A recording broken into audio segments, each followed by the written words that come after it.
ನೋಡಿ, ದೇಶದ 7 ನಗರಗಳಲ್ಲಿ ಮನೆ ಮಾರಾಟದಲ್ಲಿ ಇಳಿಕೆಯಾಗಿದೆ. ಮನೆ ಮಾರಾಟ ಅಂದರೆ ಮನೆಗಳನ್ನು ಕೇಳೋರಿಲ್ಲ ಈಗ ಅಂತ. ಹಾಗಾದರೆ ಮನೆ ಸೇಲೇ ಆಗಿಲ್ವಾ? ಸೇಲ್ ಆಗ್ತಾ ಇದೆ. ಆದರೆ ದೊಡ್ಡ ಮಟ್ಟದಲ್ಲಿ ಮನೆ ಮಾರಾಟದಲ್ಲಿ ಇಳಿಕೆ ಆಗಿದೆ.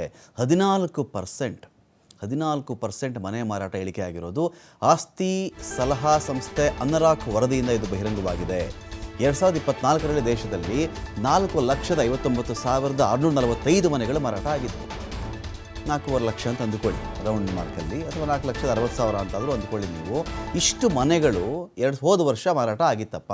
ಈಗ ಡಿಸೆಂಬರ್ ಎಂಡಲ್ಲಿ ನಾವು ಇದ್ದೀವಿ ಇವತ್ತಿಗೆ. ಈ ವರ್ಷ ಲೆಕ್ಕ ಹಾಕ್ಕೊಂಡ್ರೆ 3,95,625 ಮನೆಗಳು ಮಾತ್ರ ಮಾರಾಟ ಆಗಿರೋದು.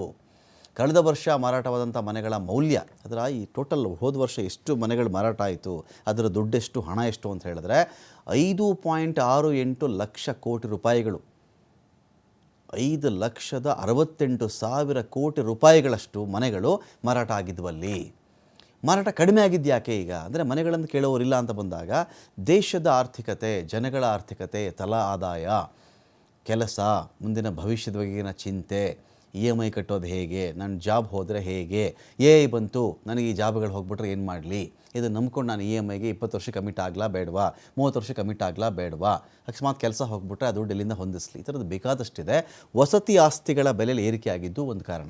ಏನಂತ ಹೇಳಿದ್ರೆ, ಈಗ 100 ರೂಪಾಯಿಗೆ ಸಿಗ್ತಾ ಇದ್ದು ಒಂದು ವಸ್ತು ಏಕಾಏಕಿ 150 ರೂಪಾಯಿ ಆಗಿಬಿಟ್ರೆ, 175 ರೂಪಾಯಿ ಆದರೆ, 200 ರೂಪಾಯಿ ಆದರೆ ಕೊಂಡ್ಕೊಳ್ಳೋಕ್ಕಾಗತ್ತಾ? ಅಫೋರ್ಡ್ ಮಾಡೋಕ್ಕಾಗತ್ತಾ? 25-26 ವರ್ಷದ ಹುಡುಗರು, 30 ವರ್ಷದ ಹುಡುಗರು ಅಫೋರ್ಡ್ ಮಾಡೋಕ್ಕಾಗತ್ತಾ? ಅದೇ ಥರ ವಸತಿ ಆಸ್ತಿಗಳ ಬೆಲೆಯಲ್ಲಿ ದೊಡ್ಡ ಮಟ್ಟದಲ್ಲಿ ಏರಿಕೆ ಆಗಿಬಿಟ್ಟಿದೆ.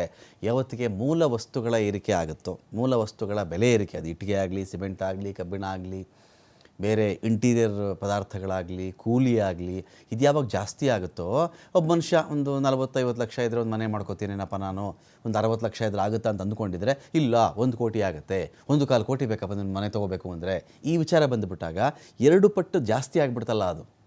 ಹಾಗಾಗಿ ಆತ ತೊಗೊಳಕ್ಕಾಗಲ್ಲ. ನೋಡಿ, IT ವಲಯದಲ್ಲಿ ದೊಡ್ಡ ಮಟ್ಟದಲ್ಲಿ ಸಾವಿರಾರು ಲಕ್ಷಾಂತರ ಉದ್ಯೋಗಿಗಳನ್ನು ಕೆಲಸದಿಂದ ವಜಾ ಮಾಡ್ತಾ ಇದ್ದಾರೆ. ಅಮೆರಿಕದಲ್ಲಿ ಟ್ಯಾಕ್ಸ್ ಕೂಡ ಜಾಸ್ತಿ ಆಯಿತು. ಜಾಗತಿಕ ಮಟ್ಟದಲ್ಲಿ ರಾಜಕೀಯ ಬಿಕ್ಕಟ್ಟು ಜೋರಾಗಿದೆ.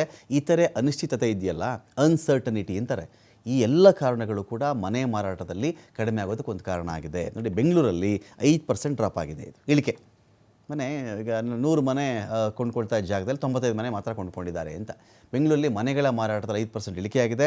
ಕಳೆದ ವರ್ಷ 65,255 ಮನೆಗಳು ಮಾರಾಟ ಆಗಿದ್ವು. ಈ ಬಾರಿ 62,205 ಮನೆಗಳು ಮಾರಾಟ ಆಗಿವೆ. ಹೈದರಾಬಾದ್ನಲ್ಲಿ ನೋಡ್ಬೇಕು ನೀವು, ಹೈದರಾಬಾದಲ್ಲಿ ಮನೆಗಳ ಮಾರಾಟ 23% ಇಳಿಕೆ ಆಗಿರೋದಲ್ಲಿ. ಕಳೆದ ವರ್ಷ 58,540 ಮನೆಗಳು ಮಾರಾಟ ಆಗಿದ್ದರೆ ಈ ಬಾರಿ 44,885 ಮನೆಗಳು ಮಾತ್ರ ಮಾರಾಟ ಆಗಿರೋದು. ಪುಣೆನಲ್ಲಿ 20% ಡ್ರಾಪ್ ಆಗಿದೆ. ಮುಂಬೈನಲ್ಲಿ 18% ಡ್ರಾಪ್ ಆಗಿದೆ. ಚೆನ್ನೈನಲ್ಲಿ ಮಾತ್ರ ಮನೆ ಮಾರಾಟದಲ್ಲಿ ಏರಿಕೆ ಆಗಿರೋದು. ಎಷ್ಟು ಪರ್ಸೆಂಟ್ ಅಂದರೆ 15% ಏರಿಕೆ ಆಗಿರೋದು.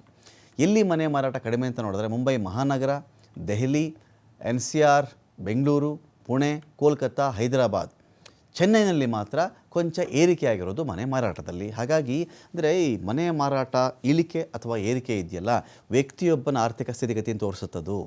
ಉದ್ಯೋಗದ ಬಗ್ಗೆ ಅವನಿಗಿರ್ತಕ್ಕಂಥ ಗ್ಯಾರಂಟಿ ಇದು ತೋರಿಸುತ್ತೆ. ಇದು ಉದ್ಯೋಗದ ಬಗ್ಗೆ ಗ್ಯಾರಂಟಿ ಇಲ್ಲ, ಸಂಬಳದ ಬಗ್ಗೆ ಗ್ಯಾರಂಟಿ ಇಲ್ಲ, ಕೆಲಸ ಹೋದರೆ ಹೇಗೋ ಏನು ಅಂತ ಇದ್ದಾಗ ಯಾವುದ್ರ ಮೇಲೂ ಇನ್ವೆಸ್ಟ್ ಮಾಡೋಕ್ಕೆ ಹೋಗಲ್ಲ. ಇವತ್ತೇನೋ 1 ಲಕ್ಷ EMI ಕಟ್ತೀನಿ ಅಂತ ತೊಗೋತೀನಪ್ಪ ನಾನು ಒಂದು ಮನೆನ, 80,000 EMI ಕಟ್ತೀನಿ, 60,000 ಅಂತ ತೊಗೋತೀನಿ.